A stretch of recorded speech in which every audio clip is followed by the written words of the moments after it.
India England semi-final 2 இது ஒரு தரமான மேட்சுங்க. 2 டீமுமே ஒரு தரமான சம்பவம் பண்ணியிருக்காங்க. அப்படி என்ன ஆயிடுச்சுன்னு பார்க்கலாம் இந்த வீடியோவில். இங்கிலாந்து டாஸ் வின் பண்ணி பவுலிங் சூஸ் பண்ணாங்க. ஃபர்ஸ்ட் பேட்டிங்க்கு வந்த இந்தியா 253 ரன் அடிப்பாங்க.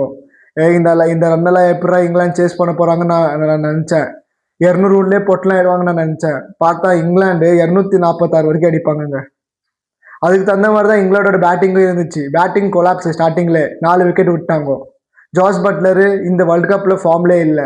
ஃபின் சால்ட் இந்த வேர்ல்டு கப் ஃபுல்லாக ஃபார்ம்லே இல்லை. 2 பேருமே சரியாக விளையாடல ஓப்பனிங் பேர்.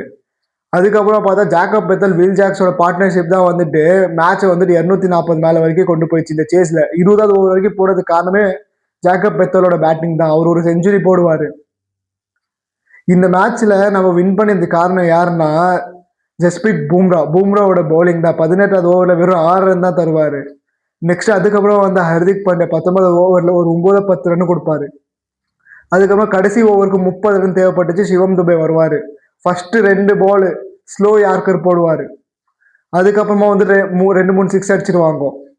இந்த மேட்ச் வின் பண்ணது காரணமே பூம்ராவோட பவுலிங் தான். சஞ்சு சாம்சனே வந்து சொல்லியிருக்காரு பிளேயர் ஆஃப் த மேட்ச் எனக்கு கிடைச்சிருந்த காரணமே வந்து பூம்ராவால் தான். பூம்ராவோட அந்த கடைசி 2 ஓவரால் தான் நம்ம இந்த மேட்சை வின் பண்ணோன்னு.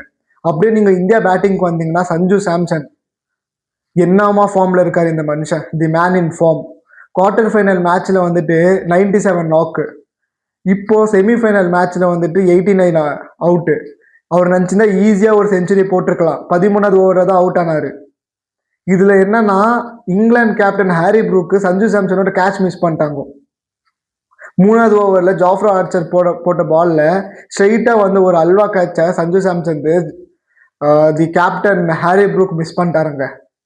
அதனால தான் இந்தியா வந்துட்டு ஒரு 253 ரன்னு போனதுக்கு காரணமே வந்து சஞ்சு சாம்சன் தான்.